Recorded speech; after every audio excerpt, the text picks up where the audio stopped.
رب اشرح لي صدری ویسر لی امری واحلل عقدۃ من لسانی یفقهوا قولی واجعل لی وزیرا من اہلی۔ قرآن میں حضرت لوط علیہ السلام کی جو کہانی آئی ہے، انہیں ایک ایسی قوم کی طرف بھیجا گیا جہاں پہ ہم جنس پرستی، ہومو سیکشولیٹی کی بیماری تھی۔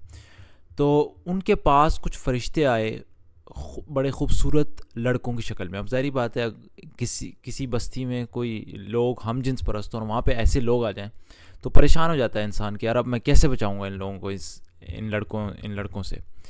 تو جب وہ فرشتے آئے تو یہ اس وقت کا ذکر ہے کہ جب وہ فرشتے خوبصورت لڑکوں کی شکل میں آئے تو اس میں ان کے آنے پر حضرت لوط علیہ السلام کیا کہتے ہیں اس کا ذکر میں آپ کے سامنے رکھنے لگا ہوں۔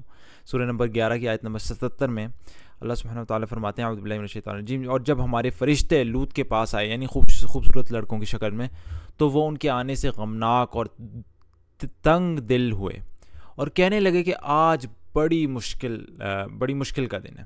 تو یہ ان کی جو بات ہے اس کو قرآن نے سورہ نمبر 11 کی آیت نمبر 77 میں ایسے ریکارڈ کیا ہے، جہاں پہ کہا کہ جب ہمارے فرشتے لوط کے پاس آئے تو وہ ان کے آنے سے غمناک اور تنگ دل ہوئے اور کہنے لگے کہ آج کا دن بڑی مشکل کا دن ہے۔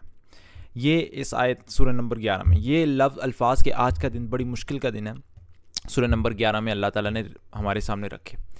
لیکن سورہ عنکبوت میں یہ ہمارے سامنے ریکارڈ کی ہے، لیکن سورہ عنکبوت میں یہی بات فرشتوں کے آنے کی خوبصورت لڑکوں کی شکل میں سورہ نمبر 29 آیت نمبر 33 میں اللہ تعالیٰ نے اس طرح فرمایا، اور جب ہمارے فرشتے لوط کے پاس آئے تو وہ ان کی وجہ سے ناخوش اور تنگ دل ہوئے۔ یہاں تک تو بات کلیئر ہے، لیکن اس کے بعد جو پچھلی صورت میں فرمایا کہ آج کا دن بڑی مشکل کا دن ہے، یہ نہیں حضرت لوط علیہ السلام کہتے، آگے فرشتوں نے کہا، تو بات یہاں پہ ختم ہو جاتی ہے۔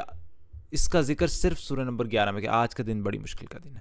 یہ کیوں ایسا ہے کہ سورہ نمبر 11 میں اللہ تعالیٰ حضرت لوط علیہ السلام کی یہ بات ریکارڈ کرتے ہیں کہ آج کا دن بڑی مشکل کا دن ہے، جبکہ سورہ عنکبوت میں یہ بات نہیں ریکارڈ کرتے؟ تو اس کی وجہ آپ یہ دیکھیں کہ اس آیت کے بعد آج کا دن بڑی مشکل کا دن، اس کے بعد وہ ان کی قوم کے ساتھ ان کا ٹاکرا ہوتا ہے، وہ مشکل پیش آتی ہے کہ جو قوم جو ہے وہ ان سے وہ فرشتے چاہتی ہے اور وہ گندگی کرنا چاہتی ہے۔ آپ دیکھیں وہ مشکل آگے اس کا ذکر ہوتا ہے اگلی آیت میں، اور لوط کی قوم کے لوگ ان کے پاس بے تحاشا دوڑتے ہوئے آئے۔ اب دیکھیں مشکل شروع ہو گئی، یہ لوگ پہلے ہی فعل شنیع کیا کرتے تھے۔ لوط نے کہا کہ اے قوم، یہ جو میری قوم کی لڑکیاں ہیں یہ تمہارے لیے جائز اور پاک ہیں، تو خدا سے ڈرو، میرے مہمانوں کے بارے میں میری آبرو نہ کھو۔ کیا تم میں سے کوئی بھی شائستہ آدمی نہیں؟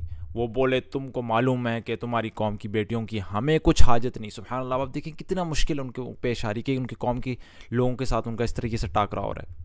پھر آگے کہتے ہیں لوط نے کہا اے کاش مجھ میں تمہارے مقابلے کی طاقت ہوتی یا کسی مضبوط قلعے میں پناہ پکڑ سکتا۔ تو یہ جو مشکل آئی اس کا ذکر ہوا، لہٰذا جہاں پہ زیادہ مناسب تھا حضرت لوط علیہ السلام کی اس بات کا ذکر کرنا، جبکہ سورہ عنکبوت میں اگلے الفاظ چونکہ یہ نہیں ہے کہ آج کا دن بڑی مشکل دن ہے، بلکہ فرشتوں نے ڈائریکٹ کیا کہہ دیا، فرشتوں نے کہا کچھ خوف نہ کیجیے اور رنج نہ کیجیے، ہم آپ کو اور آپ کے گھر والوں کو بچا لیں گے۔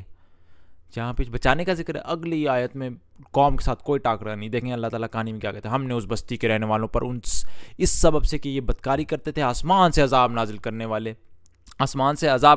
والے ہیں، اور ہم نے سمجھنے والوں کے لیے اس بستی میں ایک کھلی نشانی چھوڑ دی۔ ختم۔ قصے میں اس ٹاکرے کا کوئی ذکر ہی نہیں، لہٰذا یہاں پہ مناسب نہ تھا کہ یہ ذکر کیا جاتا حضرت لوط علیہ السلام کی بات کا کہ آج بڑا مشکل دن ہے، کیونکہ وہ مشکل کا ذکر ہی نہیں کیا جو قوم کے ساتھ ٹاکرا ہوا، جبکہ یہاں پہ اس کا ذکر کیا۔ سبحان اللہ، ہر کہانی جہاں جیسی کہانی تھی اس کے سیاق و سباق کے مطابق اللہ تعالیٰ نے وہاں وہ تفاصیل کا ذکر کیا۔ سبحان اللہ، بالکل یعنی مناسب ذکر۔ سبحان اللہ۔ تو اللہ تعالیٰ ہمیں یقین ہے قرآن پر یہ کہ اللہ کا کلام ہے۔ سبحانک اللہم و بحمدک، اشہد ان لا الہ الا انت، استغفرک و اتوب الیک۔